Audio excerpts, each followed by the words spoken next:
Well, good morning there, world. It is the middle of November 2022. We are outside of interior South Dakota, and currently the outside temperature here, they record it as 9 degrees. We're going to have a little fun with a temperature gun here. Andrew, I owe you one of these. These things are great. This is my ceiling.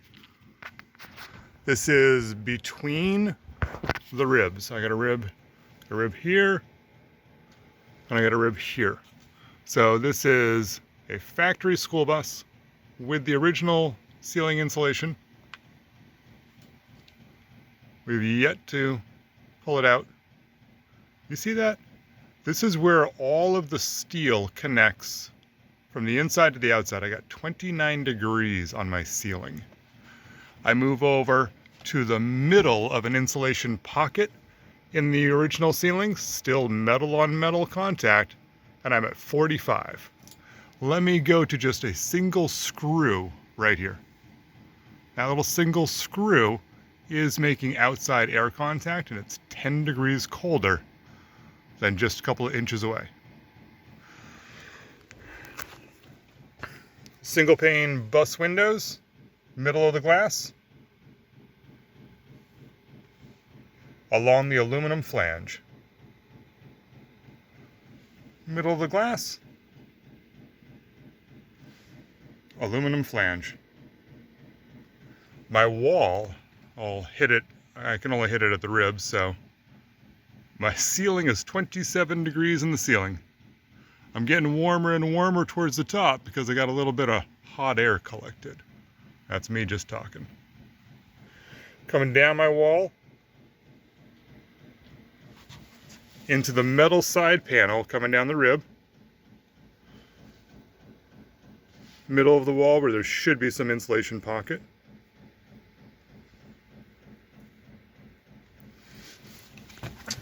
Interior wheel well. Uninsulated, uncovered, totally raw. Woo, 22 degrees. I am below freezing inside my vehicle at the floor level, which has zero skirting. And these are big water barrels. I gotta figure these things out. Ooh, my water barrels are just hovering above freezing.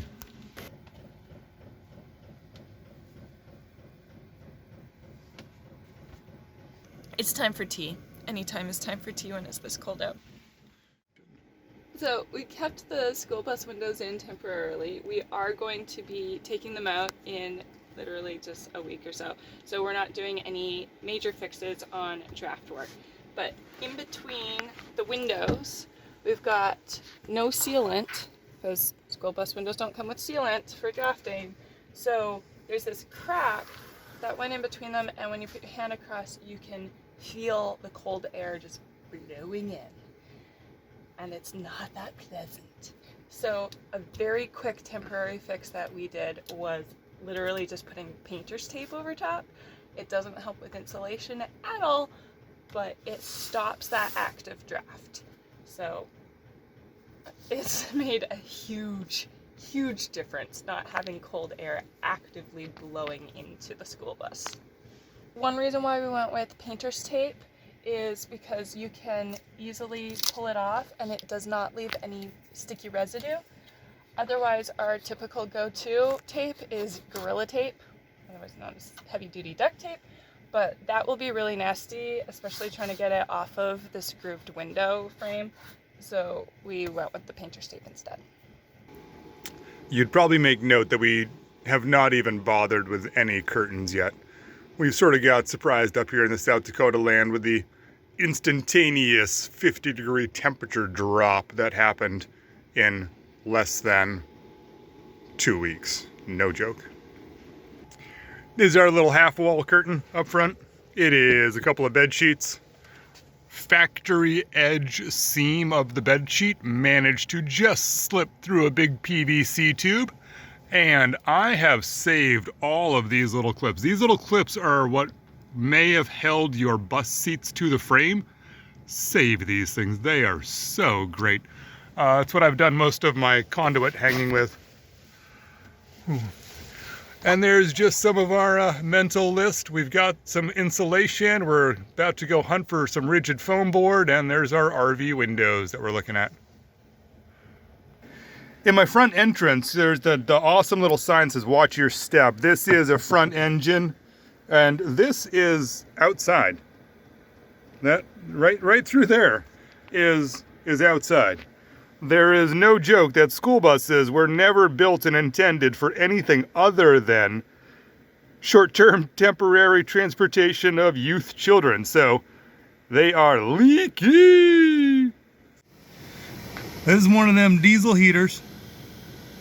I don't remember which flavor. It's red flavor. But it was the $129, $130 flavor off of the Amazon land. This is our 2 factory school bus seats that we have kept temporarily. And this is a wooden step that I made.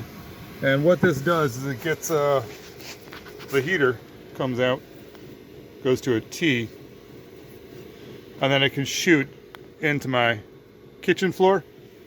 And then it can shoot over here to the living floor. It's also really nice for cozying up and warming shoes. I'm actually finally now just getting my sunrise. Cool, well let's listen to that thump, thump, thump, thump, thump, thump, thump, thump, thump. Okay, so this is what a diesel heater can look like. This is what's called an all-in-one unit, where everything of the system is, as you can see, incorporated into one unit. There's usually a digital display. There is some ports for exiting the warm air that you are creating. There's a very, very important do not cover intake or you will get an error code. And this is where my air induction is coming into to run through the heater element, not the combustion. Up top, I've got a little mini diesel tank. It's about that big with sight ports for fuel. This will go to a 12 volt outlet plug to your system, whatever that may be. Please do put a fuse on there and make it a straight line to your batteries, positive and negative. That's the easiest, best way to do it with the least amount of hassle from the electronics in these. They will default to shut off on purpose. Underneath, we've got the little green cheap fuel line that came with the system. Looks like a small air bubble in there, that's fine. There is an intake fresh air from the outside and an exit exhaust, and this gets hot. I burned myself the first time I played with this and melted part of a milk crate. With the cover off, we can see all of the elements inside, and they are super simple. Again, there's my fuel tank. This is about a 5 liter. It comes out the bottom, runs up through a little mini 12 volt pump. Sorry there, I'm awkwardly trying to hold something in my armpit and reach a camera around the corner. There's a little mini 12 volt pump. You will make note that the pump is always the best at about a 35-degree angle. It does not need to be exact to that. Don't quote me on that, but that seems to be the most successful for everyone's. If you put it flat, it don't work. If you put it vertical, it don't work. Keep it wonky. So this is my 12 volt pump up here. This is a fuel filter. I've got it in a mesh cage right now because I'm right behind the driver's front, the passenger front wheel, and I don't want stuff flapping and hitting it. And I went ahead and connected it to a 5-gallon diesel tank, which is very janky suspended right now. I'm gonna have a platform, don't worry people, but it's drilled up right through my seat, underneath my seat, and then the exhaust I connected to a bigger, longer steel tube so that it can pour it out better.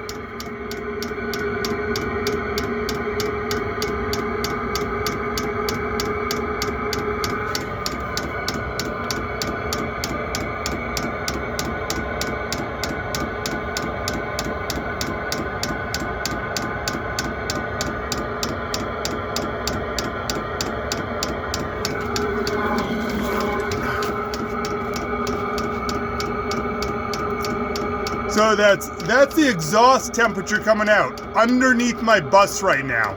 So when this system gets turned off, my floor gets cold so quick. The frame. There's my diesel tank, my big boy. My diesel tank is at 20 degrees.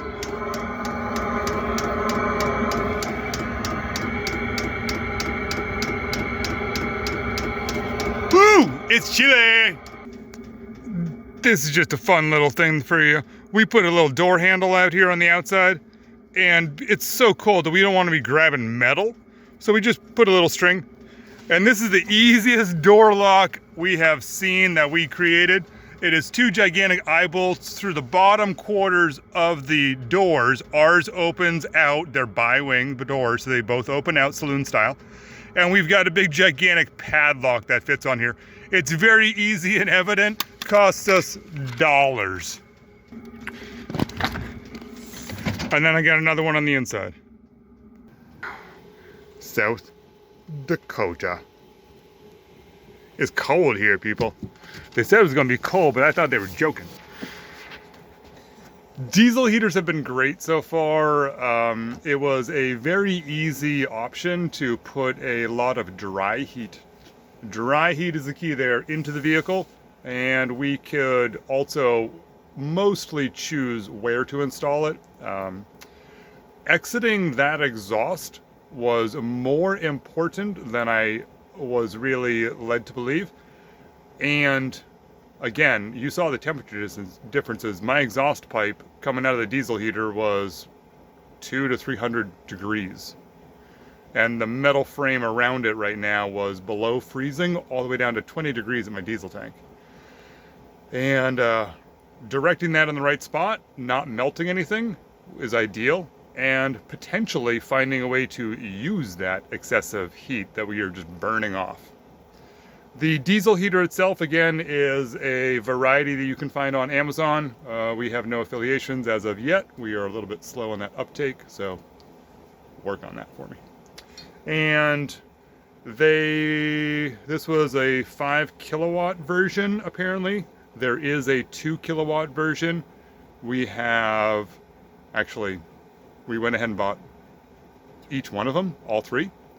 And one of the reasons is that we have 2 vehicles, 2 diesels. We are putting 2 of the heaters into the big bus named Junior. And we will be putting one of the heaters, the small 2 kilowatt version, into Bob the bus. And purposely directing the exhaust towards the engine so that it can be preheating for us and keeping the interior warm.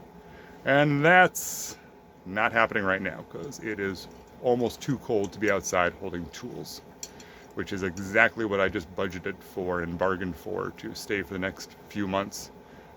So the diesel heaters versus the propane, you can Google it. Propane's putting moisture out there, diesel's keeping it dry. Wood stove is liability issues and where you put a stack, and if you can use it where you are, carrying wood and then making the mess. But the wood is really the insurance. We do have a wood stove that we could also pop in if we needed to. We do have that option. Mention that it is dry enough that you have had a nosebleed already, and we have terrible issues with it. Yeah, definitely. Rauchelle, who was on video right then and right there, that may not have realized it, just reminded us that it was dry enough in here with the diesel heater going. It was cold outside, but the days were 50 and the nights were getting down to 30s. Yep. Right now, the days are 29. Under 30, and we're into the single digit at nighttime, all Fahrenheit. We're American. Just leave it at that. So we're working with the Fahrenheit scale. Yes.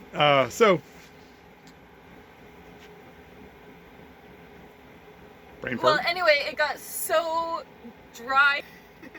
It got so dry with the diesel heater doing the dry heat, and we actually, Seth ended up with a nosebleed one day just from how dry it got. So if you've got humidity issues with the propane heater, switching to diesel will, I won't guarantee anything, but you have a strong likelihood of alleviating some of that humidity problems. Maybe having both. Maybe having the propane for the moisture and then the diesel for the dry, side by side, pointing different directions. We do have a propane stove, just a 2-burner camp chef thing that we've been using for years. Love it. Because the furry one we bought, it was defective. So we had a spot here all built out for our Furrion 3-burner stove oven, and it was defective, so we had to dismantle it and everything and get rid of it. So we went back to our 2-burner camp stove, and it's run off of propane. So I like to think that whenever we're cooking, we are very pleasantly adding a little bit of moisture back into the bus, as well as heat. So. And back here with the kiddos, we had noticed that when we made the 3 bunks, there was 3 bunks tall. 1, 2, and then there's a 3rd one underneath here. But when it was the 3 bunks tall, the floor child sleeping on the floor, it was again 30 degrees. It was cold, whereas top bunker was a little way more toasty. It was noticeably warmer, a 20-degree difference. Could be 50 in the ceiling and 30 on the floor. So that was a little bit of a challenge. Temporarily right now we've got the little electric system hooked up for us to stay warm right now. We will be putting another heater back here, yet to be totally determined where it is landing. And these are some children that are waking up with the camera on them. They stay warm by snuggling with stuffies and being in, we have nice winter camping gear, so I think everyone stays pretty warm back here, don't we? Yeah. The diesel heaters will come with instructions and directions. Really? It's more like suggestions, or like they're just playing a total joke on you. They really are. I would advise you jump onto all of the forums and online information and watch a bunch of these tutorials about how to install them, the tricks of the trade, the different fuel lines, the different pumps, whether or not to use the silencer, because it's not really an exhaust, and fuel consumption or tank location. All of that, if you want to dip into your big diesel tank or not, if you want to throw a jerry jug on the side, or you want to use the factory little 5, 8, 9, 15 liter pizza shaped thing, pizza box shaped thing. It's like a big old square. The instructions are at best just like the yellow, the white lines on the road, or the shoulders on the road. It's just giving you a suggestion. But if you have a question or you're confused, it will not answer them. They really won't. And in the instructions, in the directions, when they use the word oil, they mean diesel. For those of us in America, we don't realize that heating oil is usually a diesel derivative. So around the rest of the world, they just call it oil. We call it diesel. So in the directions, when you're reading the oil heater and the oil tank and the oil pump, and you're thinking that you got to do something with oil, they're actually referring to diesel. They just never use the word diesel. They don't. Once you open the directions, they don't use the word diesel. They use the word oil for everything, but it's a diesel heater. You can also run kerosene through it. Kerosene is a dry liquid, so it will not lubricate the pump as well. Diesel is a wet liquid, so it will lubricate the pump. So if you get caught using kerosene, you can use it short term. Long term, it'll blow your pump out. Buy a spare pump. when you get your heater, buy a spare glow plug when you get your heater. It'll be like a $15 plus $15 upgrade, a little bit more. You've got the spare, or you could just spend another $100 and buy a whole nother heater, which is what a lot of people do. The instructions are great, especially all the error codes. That is worth you finding an error code list online and take a picture with it of your phone. That way, whenever you've got a situation, you got an error code, you can have a resource to pop it up. Maybe we'll find one and post it right there. I think that magically just happened somehow. It's pretty cool.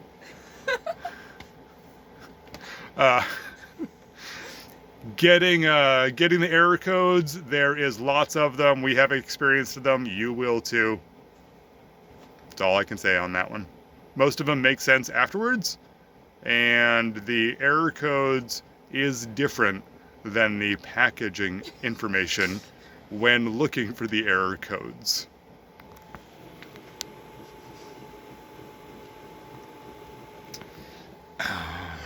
We were trying to diagnose one of the error codes, and it just didn't seem like it was making much sense to me.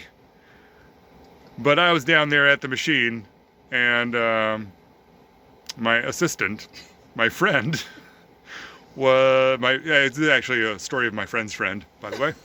But my friend's friend had this problem, and the person reading out the error codes unknowingly was actually looking at the packaging list numbers, which is one of the reasons why the error code didn't seem to make any sense. Thanks for watching. Have a great day. Stay warm, stay dry, stay safe. Make your electrical better than mine.